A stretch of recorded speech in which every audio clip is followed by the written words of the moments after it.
Il fallait que ma sèche soit une réussite. Et pour ça, il fallait que j'ai une dépense énergétique élevée parce que je voulais que ce soit rapide. Il fallait que j'ai une dépense énergétique élevée parce que je voulais pas me retrouver à 1500 kcal d'alimentation par jour.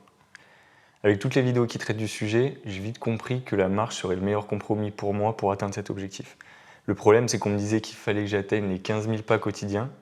J'étais à peine à 10 000 et j'avais déjà l'impression de faire un effort considérable pour les atteindre. Et ça a vraiment créé une sensation d'inaccessibilité pour moi. La réalité, c'est qu'il fallait que je l'atteigne cet objectif et qu'au fil du temps, j'ai pu mettre en place 3 astuces qui m'ont permis d'atteindre ces 15 000 pas quotidiens. En 2024, j'étais même à 9 000 pas quotidiens de moyenne. Et quand j'atteignais les 12 000, j'étais refait. Mais en 2025, en mettant en place les astuces que je vais te partager dans cette vidéo, j'ai pu atteindre les 15 000 pas quotidiens et j'ai pu itérer 2 sèches au cours desquelles je suis passé de 80 à 68 kg en l'espace de 3 mois, puis de 74 à 70 kg en l'espace de 2 mois pour atteindre les 11% de body fat environ à chaque fois. Le but de ces méthodes, c'est pas de te dire je vais te faire passer de 5 000 à 15 000 pas quotidiens de moyenne en une semaine. Parce que ça va dépendre de ton nombre de pas actuel, de ton rythme de vie et du temps que tu as à y accorder. Ce que je veux faire passer comme message, c'est qu'avec cette méthode, via une approche progressive, tu vas pouvoir augmenter significativement et relativement facilement ton nombre de pas quotidiens moyen. Donc dans cette vidéo, je vais te partager les 3 astuces qui m'ont permis d'augmenter significativement ma dépense énergétique journalière. Mais avant ça, je voulais donner un conseil global que j'ai tendance à appliquer à tous les domaines, c'est de garder une approche progressive. Parce que passer de 5 000 à 15 000 pas, par exemple, c'est pas quelque chose qui se fait du jour au lendemain, c'est quelque chose qui demande du temps et qui doit se faire avec du temps. C'est pour ça que ce que je te recommande, c'est que parmi les 3 astuces que je vais te donner, d'en sélectionner une, de l'appliquer sur les 2 semaines qui arrivent pour augmenter ton nombre de pas quotidiens moyen de 2000, adhérer à ce système, ajouter ces 2000 pas et te familiariser avec, pour ensuite sélectionner une deuxième méthode qui va elle aussi te permettre d'ajouter 2000 pas quotidiens moyens sur les 2 semaines qui arrivent et refaire pareil avec la troisième méthode sur les 2 semaines qui viennent après. Une fois que tu auras fait ça, déjà tu auras ajouté 6000 pas en 6 semaines de moyenne sur ton nombre total de pas quotidiens, ce qui est loin d'être négligeable. Et une fois que tu auras fait ça, si tu veux continuer d'augmenter, tu pourras te rappuyer sur une des 3 méthodes pour augmenter le nombre de pas par rapport à ce que tu fais déjà. Donc le premier conseil, c'est de continuer d'aller dans les lieux que tu fréquentes déjà, mais d'augmenter la distance qu'il te faut pour y aller. Ce qu'il y a de bien à Lyon, c'est qu'il y a plusieurs apparts fitness. Du coup, ça m'a permis d'aller dans chacune de ces salles. Donc, premièrement, pour découvrir les salles et voir laquelle est la plus adaptée à tel ou tel entraînement en fonction de comment elle est équipée.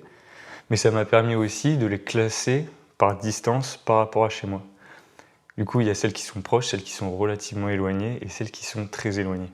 Et après, en fonction du temps que j'ai accordé à ma séance, que ce soit par exemple un soir de semaine ou un week-end, ou là où j'aurai plus de temps, je vais sélectionner la salle dans laquelle je vais. Ce que je veux te dire à travers ça, c'est pas qu'il faut sélectionner la salle qui est située à l'autre bout de la ville pour y aller tous les jours, mais c'est de trouver celle qui a le meilleur compromis en termes de distance et donc en termes de temps de trajet pour optimiser ton nombre de pas pour aller à ta séance de sport. Et là, je l'applique à une salle de sport, mais ça peut être applicable à tout. Moi, je l'ai aussi appliqué pour les supermarchés. Initialement, j'allais dans un supermarché qui est juste en bas de chez moi. J'en ai trouvé un qui était 1 km plus loin. Et ça m'a rajouté entre 1000 et 1500 pas aller, 1000-1500 pas retour, ce qui fait à peu près 3000 pas, assez facile à aller chercher sur un trajet de ma journée et de ma semaine. Et quand tu appliques ça à tout plein de lieux, tu as très vite fait d'augmenter tes pas sur tous les jours de ta semaine au final. Petite coupure, je suis sur le montage de la vidéo et je me rends compte que mon conseil est vachement axé sur les personnes qui vivraient en ville, parce que bon, c'est appuyé sur mon cas à moi, mais si vous êtes en campagne, bien sûr, c'est plus compliqué, mais c'est quand même adaptable. Si vous faites des trajets en voiture, par exemple, j'aurais plutôt tendance à me garer un peu plus loin pour marcher en fonction de là où je vais. Que ce soit à la salle, si j'y vais en voiture, je me gare un peu avant et je finis le trajet à pied. Et forcément, ce sont des choses qui sont adaptées à votre contexte. Voilà, je vous laisse reprendre la vidéo. Cette technique, elle est puissante dans le sens où elle ne change pas nos habitudes, elle change juste un petit peu la façon qu'on a de les appliquer, de les faire. Donc, de ne pas complètement se déboussoler et de ne pas s'imposer une nouvelle habitude. C'est pour ça que ce conseil il est très important à prendre en compte. Le deuxième conseil que j'ai à te donner, la deuxième astuce, c'est d'écouter du contenu audio sur des notions que tu as envie d'approfondir pendant que tu marches. Donc que ce soit à travers des podcasts, que ce soit à travers des vidéos YouTube que tu écoutes, et pas que tu regardes parce que ça peut être dangereux en marchant, sauf si tu es sur un tapis, ou à travers des livres audio carrément. En fait, initialement, moi j'aimais beaucoup me renseigner à travers des vidéos YouTube. Donc pour marcher, je me suis plutôt orienté vers des podcasts. Et en écoutant des podcasts, je me suis rendu compte que les notions qui étaient abordées, la plupart du temps, elles étaient tirées de livres. C'est pour ça que derrière, je me suis orienté vers des livres audio pour écouter ces livres pendant que je marchais. Et ce que je trouve intéressant avec les livres, c'est que du coup, les idées abordées, elles sont abordées de façon plus approfondie, plus exhaustive. Et c'est pour ça que ça m'intéresse un petit peu plus. Mais en soi, tu peux consommer ce que tu veux comme contenu. Et donc cette méthode, elle est puissante parce qu'elle permet d'allier le développement physique avec le développement intellectuel / culturel. Ce qui fait que des fois, je vais même pas marcher pour ma dépense énergétique, mais je vais marcher pour apprendre, pour consommer du contenu. Et une chose que je faisais d'habitude dans mon canapé à pas dépenser d'énergie. Donc c'est là que cette technique est puissante. Des fois, ça me sert même de procrastination, de justification de procrastination par rapport à d'autres tâches que j'avais prévu de faire parce que je préfère aller écouter du contenu en marchant. Parce que j'ai bonne conscience à le faire au final. Et donc là, en plus, j'ai pris l'exemple de contenu principalement à titre éducatif, mais ça marche encore mieux pour les gens qui aiment écouter des romans, par exemple, ou des histoires. C'est pour ça que je recommande fortement.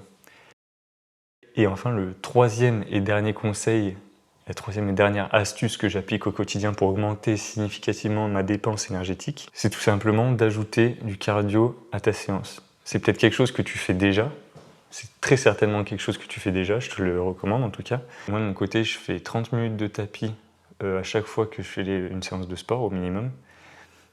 Mais en parallèle de ça, j'ai sélectionné une séance dans ma semaine avec un groupe musculaire que je tiens moins à développer que les autres. Par exemple le dos parce que c'est mon point fort, donc j'ai moins de difficultés à le développer en faisant moins d'efforts.